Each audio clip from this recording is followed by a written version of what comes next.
Honda Beat Tubeless Tire Puncture Repair. Many of us have been there. You're cruising along, enjoying your ride when suddenly your tire goes flat.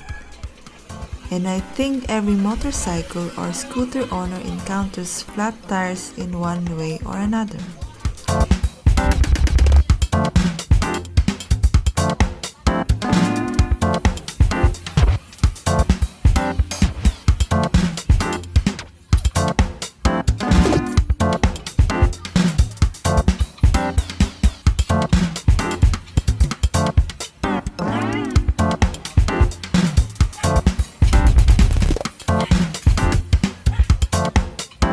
Being a first-time owner of a scooter, it is also our first time experiencing a deflated tire.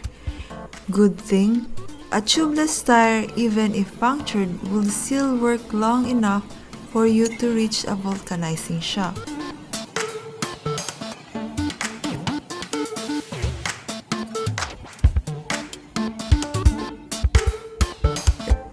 We have been using our scooter for daily errands like buying groceries in the nearby market or getting to the bus station. Just recently, we noticed the rear tire deflates after every 3 days. For a couple of weeks, we refilled the air using our manual tire pump and we could see the PSI drop from standard 33 to the low 9.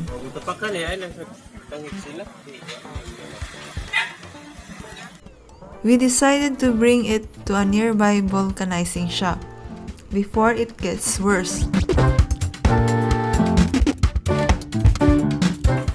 We choose a tire shop with a tire removal machine for a safe and efficient tire removal process.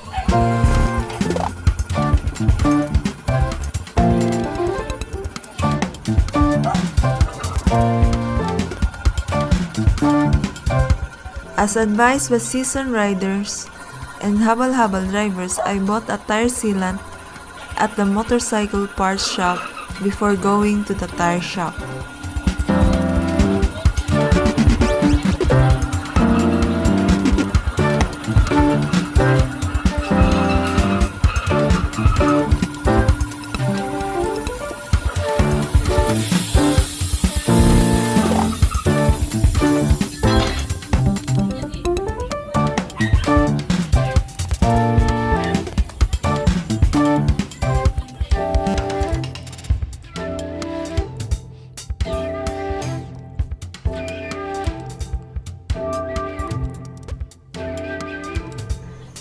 The technician found the puncture caused by a bent headless nail.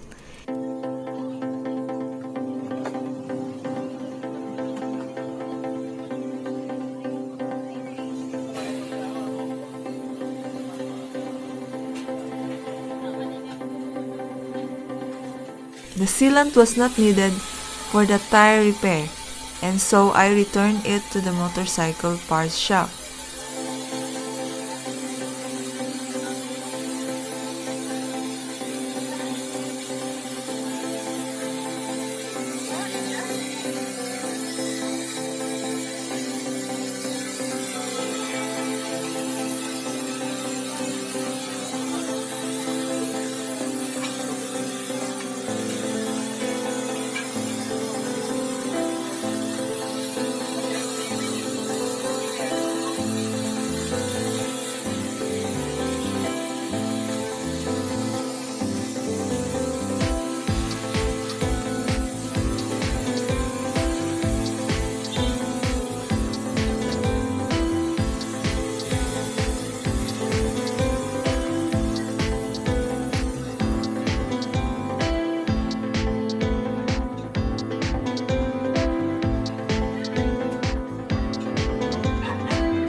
Unsa na? Papilit sa tapak. Ha? Para tapak. Para tapak? Mo nang kuan kani mo ni. Wala.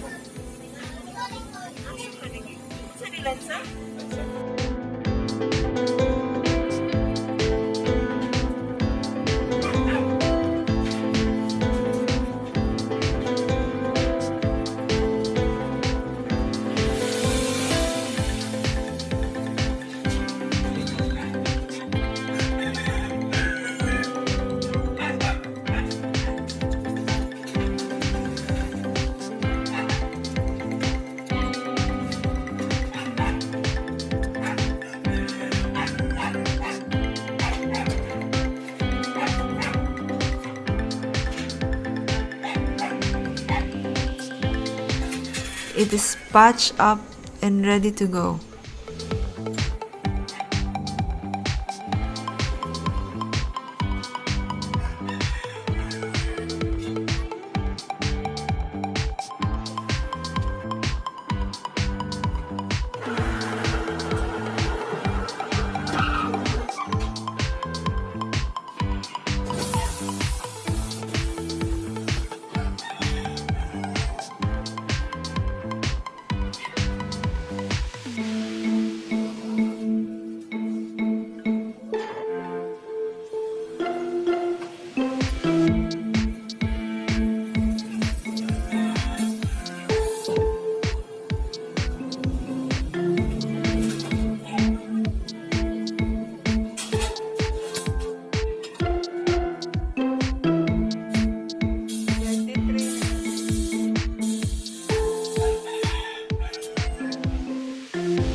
If you own a motorcycle or scooter, especially the first-time owners, it is advisable to have a tire inflator at home. Even manual inflators will do. It is a great help for instances like this, so you won't have to push your scooter or motorcycle to get fixed.